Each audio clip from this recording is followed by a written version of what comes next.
नमस्कार, मैं हूं आपके साथ रोशन लाल सैनी और आप देख रहे हैं न्यूज़ 14 टुडे। न्यूज़ 14 टुडे पर आज हम बात करेंगे वक्फ बोर्ड द्वारा संपत्ति हड़पने के तमाम मामलों की, क्योंकि अक्सर देखा गया है, चाहे उत्तर प्रदेश हो, तेलंगाना हो या फिर केरला हो, तमाम प्रदेशों में कई बार ऐसी घटनाएं सामने हैं जहां पर वक्फ बोर्ड ने अपनी संपत्तियों को तमाम संपत्तियों को अपने हक जताते हुए हड़पने का प्रयास किया है। कई बार अगर इलाहाबाद कोर्ट हाई कोर्ट की बात करते हैं, इलाहाबाद हाई कोर्ट में भी एक मस्जिद थी जहां पर लगातार नमाजी नमाज पढ़ते थे, वहां पर भी वक्फ बोर्ड ने अपना ग्रीन कलर का बोर्ड लगा दिया और उस पर उस जमीन पर अपना हक जताने का प्रयास किया था। हालांकि ये मामला सुप्रीम कोर्ट पहुंचा। सुप्रीम कोर्ट में पहुंचने के बाद इस पर सुप्रीम कोर्ट ने फटकार लगाई थी और उनको सख्त निर्देश दिए थे कि यहाँ से मस्जिद को पूरी तरह से हटा दिया जाए। इस पर बातचीत करेंगे। बातचीत करने के लिए हमारे साथ सुप्रीम कोर्ट की वरिष्ठ अधिवक्ता हैं फराफैज जी में जुड़ चुके हैं। स्वागत है फराफैज जी आपका।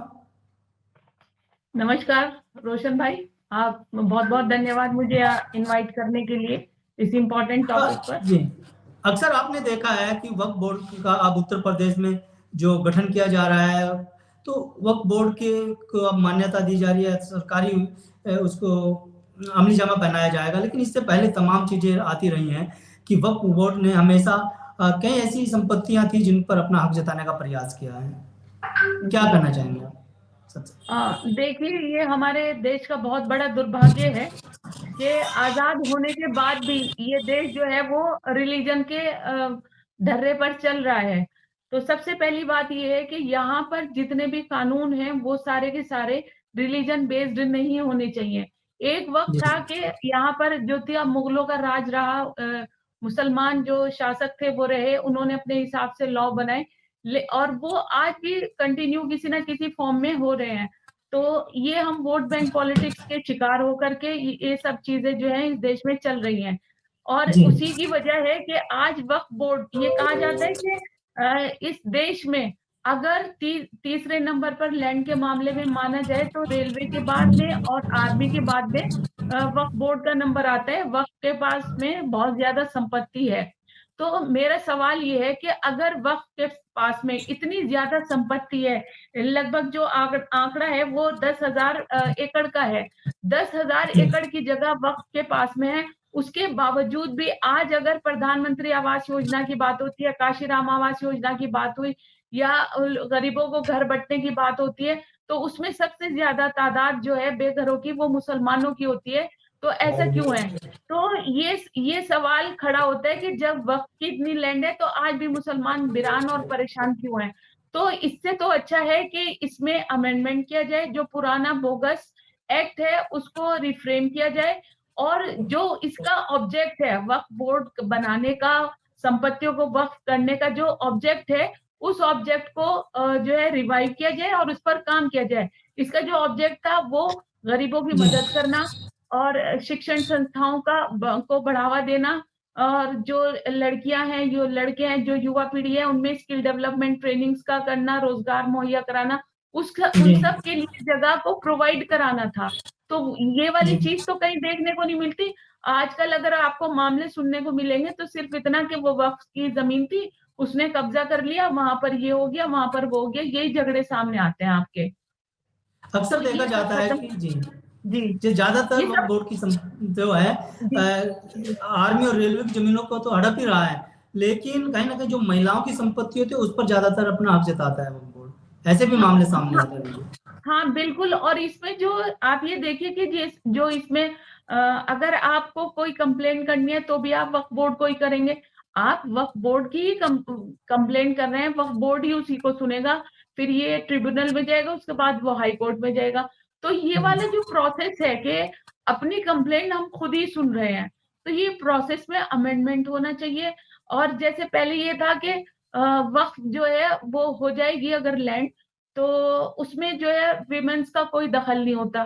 तो महिलाओं की भी भागीदारी उसमें होनी चाहिए, जो इस अमेंडमेंट के साथ में आ रहा है। तो कुछ चीजें अच्छी हैं। अगर आपको किसी भी इसमें 44, अब जो लेटेस्ट अमेंडमेंट आ रहा है तो इसमें 44 अमेंडमेंट्स हो रहे हैं। उस अमेंडमेंट में अगर आपको कहीं से ये लगता है कि ये संशोधन जो है वो मुसलमानों के खिलाफ है या इससे हमारा जो है वो हित नहीं हो पाएगा, हमारा अहित होगा, तो आप उसके लिए आवाज उठाएं। लेकिन आप ये देखिए कि वोट बैंक पॉलिटिक्स पूरी तरह से हावी है। असदुद्दीन ओवैसी की स्पीचेस को उठा करके देख लीजिए, उन्होंने जो है वो बाकायदा वही पुराना तरीका अपनाना शुरू कर दिया इन लोगों ने। जैसे जी 3 तलाक के टाइम पर हुआ था कि मस्जिदों में और मदरसों में जो है वो पैम्फलेट बंटवाए, और इन्होंने जो है एक वो फॉर्म छपवा करके बंटवाया कि इस पे अपनी राय दीजिए। अब किसी को ये नहीं पता कि वो राय किस बारे में दे रहे हैं, बस ये राय दे रहे हैं कि जी शरीयत में दखल हो रहा है।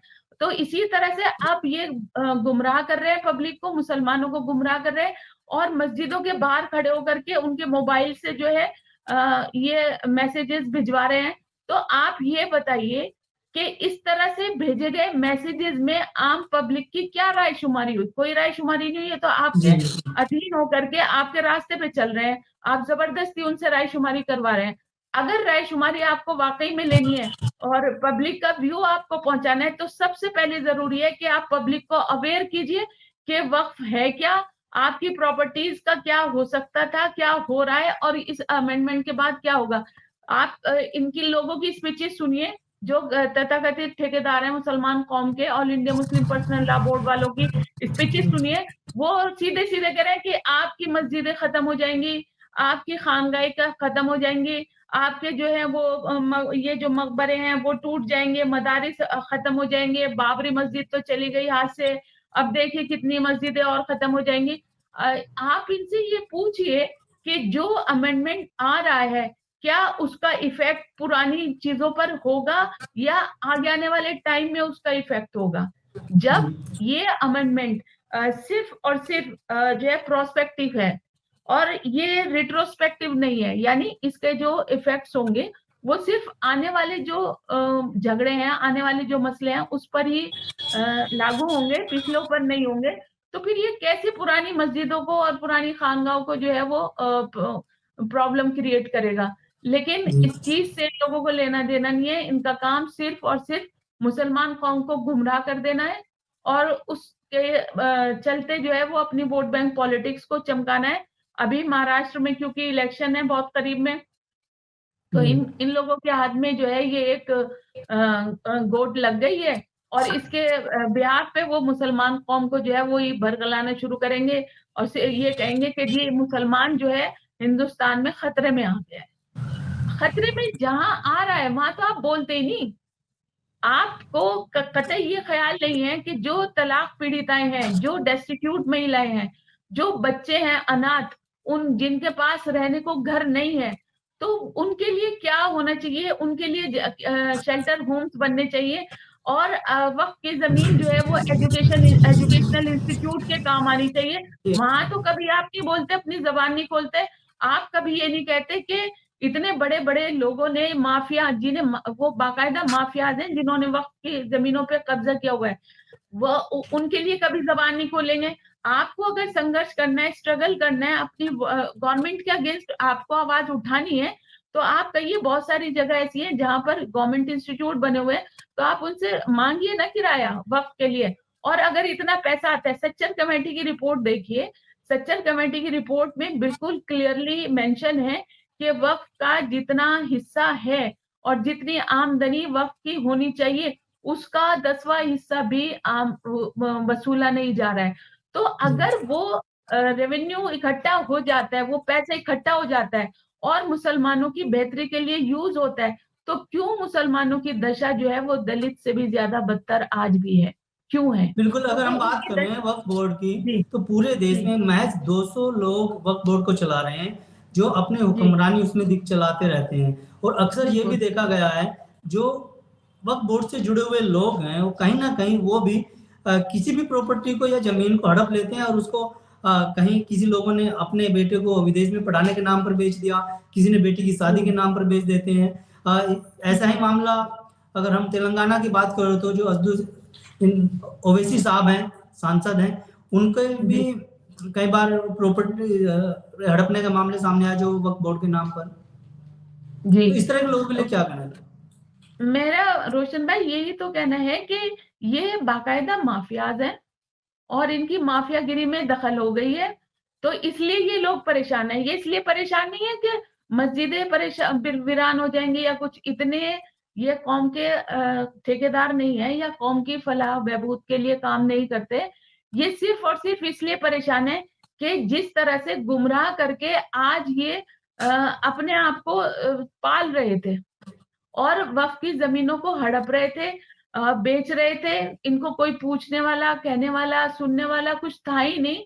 आज वो सिनेरियो चेंज होने जा रहा है। ये इसलिए परेशान है, ये इसलिए परेशान है कि अगर डीएम की दखल अंदाजी हो जाएगी तो हमारा तो काम ही खत्म हो जाएगा। वो जो मुतवल्ली है वो फिर क्या करेगा अगर डीएम आ जाएगा तो वो मुतवल्ली की जो लीडरशिप है वो खत्म हो जाएगी। अब तो मुतवल्ली को आप जाइए, पैसे दीजिए और किसी भी जमीन को किसी भी तरह से घुमा दीजिए, और अगर कोई कंप्लेंट होगी भी तो वो वक्त में ही तो आएगी वक्फ बोर्ड के पास सुनवाई के लिए।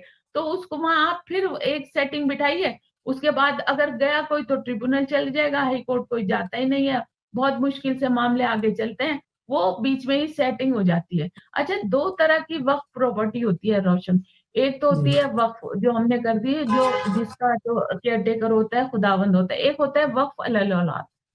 तो जो इस तरह वक्फ अलल औलाद का मतलब है कि वो व्यक्ति जिसको ये लगता है कि आगे जाकर के मेरी प्रॉपर्टी जो है वो छिन भिन हो जाएगी, खुर्द-बुर्द हो जाएगी, बिक जाएगी, और उस मैंने इस प्रॉपर्टी को बड़ी मेहनत से संजोया है, इकट्ठा किया है, तो ये खुर्द-बुर्द ना हो। जी तो वो क्या करता था पहले कि वो वक्फ अलल औलाद कर देता था कि उसकी औलाद उस प्रॉपर्टी को यूज़ तो कर सकती है अपने लिए, बेहतरी के जी लिए, रहने के लिए, लेकिन वो उसको सेल नहीं कर सकती। तो अब उसमें क्या सीन होता है कि सिर्फ लड़के ही जो हैं वो रह रहे हैं, लड़कियों का कोई सीन नहीं होता।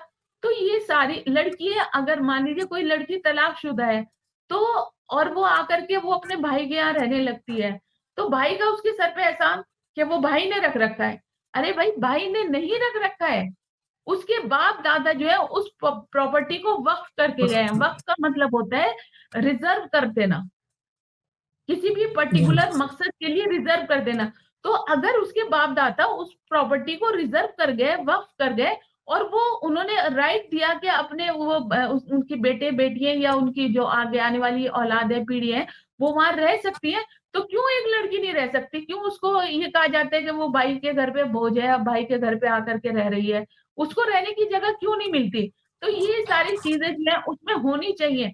और उसका डॉक्यूमेंटेशन होना चाहिए, उसका बाकायदा रजिस्ट्रेशन होना चाहिए कि हाँ भाई, ये जी भी रजिस्टर्ड हो ये प्रॉपर्टी, और ये जो है सरकार की लिस्ट में शामिल हो। तो ये सारी चीज़ें हैं जो पुराने टाइम से चली आ रही, इसमें वाक़ई में अमेंडमेंट की ज़रूरत है। अब देखिए, इसमें एक बहुत अच्छा अमेंडमेंट है, अभी जो आया है नया बिल, उसमें ये है कि अब कोई भी व्यक्ति अपनी वाइफ से कंसल्ट किए बगैर या वाइफ की कंसेंट के बगैर में अपनी प्रॉपर्टी को वक़्फ नहीं कर सकता। जी तो ये बहुत अच्छा है, जी बिल्कुल ये अच्छी बात है। एप्रिशिएबल स्टेप है। तो पहले तो क्या है, बीवी को तो पता भी नहीं है, बीवी का तो कोई दखल भी नहीं होता था प्रॉपर्टी में, कोई पूछ भी नहीं होती थी। तो आज एक आदमी अपनी बीवी से कंसल्ट करेगा, उसकी कंसेंट होगी, तभी वो अपनी प्रॉपर्टी को वक़्फ करेगा। अच्छी बात है, आप करिए अपनी प्रॉपर्टी को, आप वक़्फ कर रहे हैं, दान कर रहे हैं, खुदा के नाम पे दान कर रहे हैं, तो आप अपनी बीवी को भी तो शामिल कीजिए उसमें। पता चला आपने बिल्कुल दान कर दिया, आपके बीवी बच्चों को पता भी नहीं है, कल को जो है आपकी प्रॉपर्टी पे माफिया लोग कब्जा करके मजे लूट रहे हैं, और आपका जो घर परिवार है वो परेशान फिर रहा है। तो ये चीजें भी खत्म होंगी ना। अब जो है, मान लीजिए एमएलए, एमपीज और जो ये माफिया लोग हैं, इन लोगों ने वक्फ बोर्ड में सेटिंग करके बहुत सारी लैंड जो है वो अलॉट करा रखी है, और नाम ये कि हम यहाँ हॉस्पिटल बनाएंगे, हम यहाँ स्कूल बनाएंगे, ये बनाएंगे, और वहां सिर्फ एक दो जो वो सिर्फ जो है वो दिखावे के लिए सुपरफिशियल वो चीजें उन्होंने चला रखी, और बाकी का जो हिस्सा है उसको कमर्शियल वे में यूज कर रहे हैं वो। या तो उन्होंने उसको लीज पर दे दिया आगे, या तो उसको बेच दिया, या कुछ भी कर दिया, तो वो इस तरह से उससे पैसे जो है वो अर्न कर रहे हैं। तो ये चीजें खत्म होनी चाहिए, इस पे लगाम लगनी चाहिए। वक्फ की कितनी संपत्ति है पूरे देश में, इस पूरे सबका सर्वे एक होना ही चाहिए। और अगर वाकई में वक्फ की इतनी संपत्ति है, तो जो मुस्लिम महिलाएं तलाकशुदा, मेरा पहला भी प्रपोजल था योगी आदित्यनाथ जी को, कि जो महिलाएं तलाकशुदा हैं या जिनको घर से छोड़ दिया गया, उनके हस्बैंड ने तलाक भी नहीं दी और छोड़ दिया, और उनको कोई रखने वाला नहीं है, या वो बच्चे जिनका कोई पुरसाने हाल नहीं है, तो उनके लिए शेल्टर होम्स बनने चाहिए और उनको उनके लिए ट्रेनिंग इंस्टीट्यूट बनने चाहिए और वहां पर वो ट्रेनिंग करें, उनके लिए जो है रोजगार के साधन वहीं से उसी लैंड से मुहैया हो जाएंगे, वहां से वो अपनी अर्न करें और अपनी जीविका को सही तरीके से गुजारें। और यही वक्त का बिल्कुल बराबर जी। जैसे अगर हम बात करें उत्तर प्रदेश सरकार ने वक्फ बोर्ड को अब सरकारी महकमे में जोड़ने का प्रयास किया है, अलग से अधिनियम भी लागू कर दिया है। तो ऐसे में अगर हम बात करें अन्य प्रदेशों, क्योंकि सभी जगह भारतीय जनता पार्टी की सरकार नहीं है, कहीं कांग्रेस की सरकार है, तो कहीं टीएमसी की सरकार है, कहीं दूसरे दलों की सरकार है, तो ऐसे में किस तरह की स्थिति रहेगी? क्योंकि वक्फ बोर्ड तो ऑल ओवर इंडिया एक ही है, लेकिन सरकारें अलग अलग है। जी, देखिए हमारे यहाँ जो है एक तो है सेंट्रल वक्फ जो है और सेंट्रल वक्फ काउंसिल जिसकी चेयरपर्सन स्मृति ईरानी जी हैं, और इसके अलावा हमारे यहाँ ऑलमोस्ट 30-32 के करीब में जो है वो वक्फ बोर्ड है अलग अलग स्टेट में। तो अगर यूपी में ये अधिनियम आ रहा है कि भाई जो वक्फ बोर्ड है उसको जो है वो सरकारी महकमे में जो है वो शामिल कर लिया जाएगा, इस चीज में कोई बुराई नहीं है। अगर आप हेल्दी मेंटेलिटी के साथ में लोगों के अपलिफ्टमेंट के लिए और बिना किसी फ्रस्ट्रेशन के और बिना गलत मानसिकता के अगर आप वाकई में पब्लिक वेलफेयर के लिए ये स्टेप उठाते हैं तो इसमें कोई बुराई नहीं है। लेकिन चीजें कहाँ खराब होती हैं? चीजें वहां खराब होती हैं कि मान लीजिए योगी आदित्यनाथ जी ने ये कोई अनाउंसमेंट कर दिया, ये अधिनियम आ गया, कुछ हो गया, तो मुसलमान तो ठगा महसूस करेंगे कि जी हमारे जो अधिकार हैं उन पर कुठाराघात हो गया है, हमारे अधिकार छिन गए हैं और हम तो बेबस और लाचार हो गए। और हिंदू जो है वो झंडा लेकर के निकल जाएगा कि जी योगी आदित्यनाथ जिंदाबाद, मुसलमानों का ये कर दिया, ये कर दिया, ये कर दिया। तो ये चीजें जो है वो पब्लिक में इनका मैसेज गलत नहीं जाना चाहिए। जिस इंटेंशन के साथ आप कर रहे हैं वो ही इंटेंशन पब्लिक में शो भी होनी चाहिए। अगर आपकी इंटेंशन पब्लिक वेलफेयर की है तो वो पब्लिक में दिखना चाहिए कि आप ये काम मुस्लिम के अपलिफ्टमेंट के लिए कर रहे हैं या पब्लिक के अपलिफ्टमेंट के लिए कर रहे हैं, ना कि समाज में हिंदू मुस्लिम भेदभाव बढ़ाने की गरज से। तो वो चीजें, ये मैसेज गलत नहीं जाना चाहिए, ये मैसेज सही जाना चाहिए। ऐसे में अगर हम बात करें ये यूनिफॉर्म सिविल कोड की, तो उसका भी मुस्लिम धर्मगुरु लगातार विरोध करते आ रहे हैं। उनका तो काम ही यही है, उनका काम जो है वो क्योंकि उनकी जो दुकानें देखिए, उनकी दुकानें सिर्फ और सिर्फ इसीलिए चल रही हैं कि वो वोट बैंक पॉलिटिक्स के रहनुमा हैं। वो कम्युनिटी के रहनुमा नहीं है, वो वोट बैंक पॉलिटिक्स के रहनुमा हैं। अभी किसी हद तक तो ये सब चीजें कम होती जा रही हैं, वरना एक वक्त था कि जिधर को मस्जिद में एक बार कह दिया गया कि भाई आपको उसको देख लेना है, ज्यादा कुछ नहीं करना है, आपको उस पार्टी को देख लेना है या फला आदमी अच्छा है, बस आंख बंद करके वोट वही है। तो वो चीजें अब खत्म है, लोग अवेयर हो रहे हैं, एजुकेटेड हो रहे हैं, लोगों ने अब जो है इस चीज का भी खंडन करना शुरू कर दिया, क्योंकि इनके बच्चे तो जा करके पढ़ के आ रहे हैं कॉन्वेंट में, इनके बच्चे पढ़ के आ रहे हैं ऑक्सफोर्ड यूनिवर्सिटी से, इनके बच्चे पढ़ के आ रहे हैं कैम्ब्रिज यूनिवर्सिटी से, और ये मुसलमान के बच्चे को सरकारी स्कूल तक नहीं जाने दे रहे। ये कह रहे हैं कि ये तालीम आपके बच्चे को बिगाड़ देगी, ये वेस्टर्न एजुकेशन है, ये आपके बच्चे को गलत डायरेक्शन में ले जाएगी। अगर ये गलत डायरेक्शन में ले जाएगी ये एजुकेशन, तो आपके बच्चे ऑक्सफोर्ड यूनिवर्सिटी, कैम्ब्रिज यूनिवर्सिटी में क्या कर रहे हैं वहां पर? वो यहाँ क्यों नहीं है? वो इस मदरसे में क्यों नहीं पढ़े? पहले आप अपने बच्चे को पढ़ाइए उस मदरसे में, उसके बाद और दूसरे लोगों को पढ़ाइए मदरसे में। दूसरी बात, ये जो मदरसों का हर साल रमजान के महीने में एक लेजर उठा करके चले जाते हैं बाहर और चंदा मांग मांग करके लाते हैं। अब ये कहते हैं कि जी हाँ, गवर्नमेंट का हमारे ऊपर कोई एहसान नहीं है, हम तो गवर्नमेंट का कोई जो है वो अनुदान नहीं लेते हैं, हम तो अपनी पॉकेट से चलाते हैं। आप अपनी पॉकेट से इंस्टीट्यूट नहीं चला रहे, आप लोगों की मदद से इंस्टीट्यूट चला रहे हैं, लोग आपको मदद करते हैं। तो ये जो वो भीख मांग के लाते हैं बच्चों का सर दिखा करके कि हमारे यहाँ इतने बच्चे हैं, इतने बच्चे हैं, इतने बच्चे हैं और हम इस्लाम की तरक्की के लिए काम कर रहे हैं, जबकि ये इस्लाम की तरक्की के लिए काम नहीं करते, ये अपने पेट भरते हैं, अपनी जेब भरते हैं। तो वो चीजें, वो दुकानें खत्म हो जाएंगी। जैसे ही यूनिफॉर्म सिविल कोड आएगा, इनका रोना खत्म हो जाएगा कि शरीयत शरीयत शरीयत। अब आप ये देखिए 1937 का शरिया एक्ट है हमारे यहाँ, जो आज भी एप्लीकेबल है। आप मैरिज के कोई मसले हैं, मेंटेनेंस के कोई मसले हैं, डाइवोर्स के कोई मसले हैं, ये आपका जो है वो प्रॉपर्टी से रिलेटेड मसले हैं, तो इनहेरिटेंस के मसले हैं, वो सारे के सारे जो प्रॉब्लम्स हैं उनको कहाँ से डिसाइड किया जाएगा? सिर्फ और सिर्फ शरिया एप्लीकेशन एक्ट 1937 से, जो अंग्रेजों के टाइम का फ्रेम किया हुआ है। तो वो आज तक उसमें कोई अमेंडमेंट नहीं हुआ। किसी ने उठाई आवाज? किसी ने नहीं उठाई। किसी को जरूरत महसूस नहीं होती, क्योंकि इनका काम चल रहा है। तो अगर कोई इससे इफेक्टेड है, वो सिर्फ और सिर्फ महिलाएं इफेक्टेड हैं। पुरुष भी किसी हद तक इफेक्टेड है। पुरुष को जरूरत तब पड़ती है, देखिए सब महिलाएं भी अच्छी नहीं होती हैं और सब बुरी भी नहीं होती हैं। तो जब कभी कोई पुरुष किसी महिला से दुखी होता है और वो डाइवोर्स चाहता है, या कोई म्यूचुअल भी डाइवोर्स चाहता है, तो हमारी मुस्लिम कम्युनिटी में कोई भी लॉ ऐसा नहीं है जिसमें वो सूट फाइल कर दें और उनका डाइवोर्स डिक्लेयर हो जाए कोर्ट से। हाँ, शरिया अदालत में जाइए, वो आपका डाइवोर्स करा देंगे, उनके अपने बनाए हुए एक्ट है उनके पास में, जो बाकायदा दारुल उलूम में पढ़ाए जाते हैं। तो अगर ये सब चीजें होने लगेंगी, यूनिफॉर्म सिविल कोड आ जाएगा, तो वो सब चीजें आएंगी। अब हिंदू कोड बिल के आने पे भी बहुत ज्यादा परेशानी हुई थी, लेकिन आज देखिए पब्लिक को कितनी राहत है। किसी को डाइवोर्स चाहिए वो कोर्ट में जा सकता है, किसी को एडॉप्शन करना है बच्चा, वो कोर्ट में जा सकता है, चाइल्ड कस्टडी चाहिए वो कोर्ट में जा सकता है। मुसलमान कहाँ जाएगा? मुसलमान के पास में कोई भी ऐसा कानून नहीं है कि वो कोई बच्चा अडॉप्ट कर सके, डाइवोर्स ले सके। अगर आप आज भी किसी मुस्लिम मर्द को कहिए कि भाई आपके पास तो कोई कानून ही नहीं है और आप जो है इसके लिए मांग कीजिए, तो उसमें इतनी हिम्मत नहीं है किसी भी एक मुसलमान में, मर्द में ये हिम्मत नहीं है कि वो आवाज उठाए कि मुझे अपनी बीवी को तलाक देना है और मेरे पास में कोई कानून नहीं है और मुझे इस देश में कानून चाहिए, क्योंकि बाकी सारे मर्दों के पास में ये कानून है।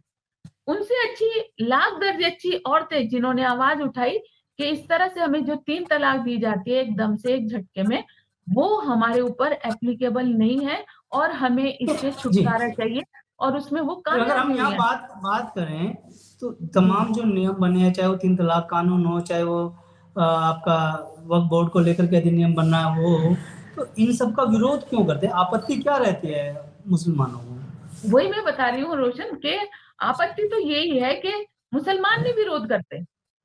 मुसलमान को तो यही पता नहीं है कि वो विरोध किस चीज का कर रहे हैं। मुसलमान विरोध नहीं कर रहा है, तो मुसलमान विरोध से कौन कर रहा विरोध है? कराया जा रहा है।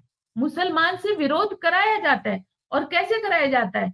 क्योंकि अगर देखिए यूनिफॉर्म सिविल कोड आया तो सारे के सारे लॉ फ्रेम हो जाएंगे, एक बच्चा लेने का भी, तलाक देने का भी, सब चीजों का वो सब हो जाएगा, कानून बन जाएंगे। तो इससे किसकी दुकान इफेक्टेड होगी? उन मौलानाओं की जो दारुल कज़ा चला रहे। दारुल कज़ा कौन चला रहा है? All India Muslim personal law board के लोग, या वो लोग जो मदरसों से पढ़े हुए हैं। अब आप ये बताइए कि दारुल उलूम देवबंद जैसी संस्थाओं में मुफ्ती का कोर्स करा करके मुफ्ती की डिग्री दी जाती है। जी, और वो मुफ्ती की डिग्री का मतलब होता है कि वो उसे एक लॉयर बनाया जा रहा है इस्लाम का। तो अब वो लोग इस्लाम के बारे में पूछने के लिए कम जाते हैं, ज्यादातर मसले ये जाते हैं कि हमारा लड़ाई हो गया, इसने ये तलाक बोल दिया, ये कर दिया। अभी भी लेटेस्ट मेरे पास 2-3 दिन पहले भी एक कपल आया और उसने जो है शराब के नशे में, लड़के ने लड़ाई हुई, तो उसकी वाइफ कहती है कि तुमने शराब के नशे में मुझे तलाक दे दिया। वो ये कहता है कि जी मुझे तो पता ही नहीं है मैंने कब तलाक दिया। ये चले गए मदरसे में, मज़ाहिर उलूम वालों ने कह दिया तलाक हो गई। अरबी मदरसे ने कह दिया हमारे सहारनपुर के कि तलाक हो गई। मैंने उसी क्वेश्चन को लिख करके भेजा दारुल उलूम देवबंद में और मैंने कहा कि इस तरह तलाक हुई, लड़के को नहीं पता कि तलाक हो गई है, वहां गवाह भी मौजूद है, लड़की कह रही है कि मेरी तलाक हो गई, इन्होंने मुझे तलाक दे दिया। तो क्या इतने नशे की हालत में तलाक हो गई? जबकि हमारे देश में जो है वो कानून ये कहता है कि इस तरह की तलाकें वैलिड नहीं है, ये सुप्रीम कोर्ट का जजमेंट भी आ चुका। तो वहां से जवाब ये आया, उन्होंने उस आदमी को ये कहा कि जाओ पहले अपने इस क्वेश्चन में से ये वाला पोर्शन हटा के लाओ कि हमारे जो है मुल्क में ये वाला कानून आ गया कि अब इस तरह की तलाकें वैलिड नहीं है, तब हम इसका जवाब देंगे। क्यों देंगे आपको जवाब? अरे आपका जो कलाम पाक है, आपकी जो शरीयत है वो इतनी वाइड है कि उसमें हर चीज का जवाब है। लेकिन जी हाँ, बिल्कुल। ये अल्लाह की शरीयत में है ऐसा, मुल्ला की शरीयत में नहीं मिलेगा। तो वो जो मुल्ला की शरीयत इफेक्टेड होती है, वो जो मुल्ला की शरीयत बंद होने के कगार पे आ गई है, तो इसलिए ये मौलाना परेशान होते हैं और ये चीखा-चिल्ली करते हैं। अब अगर ये इस तरह से कानून बनने लगेंगे रोज़ाना, अमेंडमेंट आने लगेंगे, तो क्या होगा, इनकी जो दुकानें हैं वो बंद हो जाएँगी।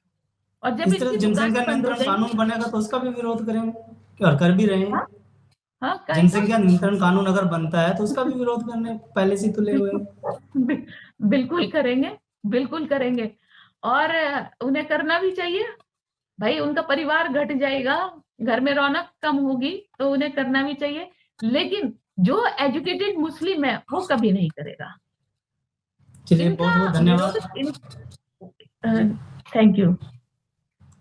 ये थी हमारे साथ फराह फैज जो सुप्रीम कोर्ट के अधिवक्ता हैं। इन्होंने न्यूज़ 14 टुडे से बातचीत की और इन्होंने साफ तौर पर कहा है जो वक्फ बोर्ड की संपत्तियां हैं कहीं ना कहीं वो जो तलाक पीड़ित महिलाएं हैं उनको दे दी जानी चाहिए या उन जगहों पर उनके लिए स्लॉटर हाउस बनाए जाने चाहिए। शेल्टर हाउस में अगर वो रहेंगी जहां उनको सुविधाएं मिलेंगी, उनके खाने पीने की व्यवस्थाएं होंगी, क्योंकि तलाक देने के बाद वो घर से बेघर हो जाती हैं।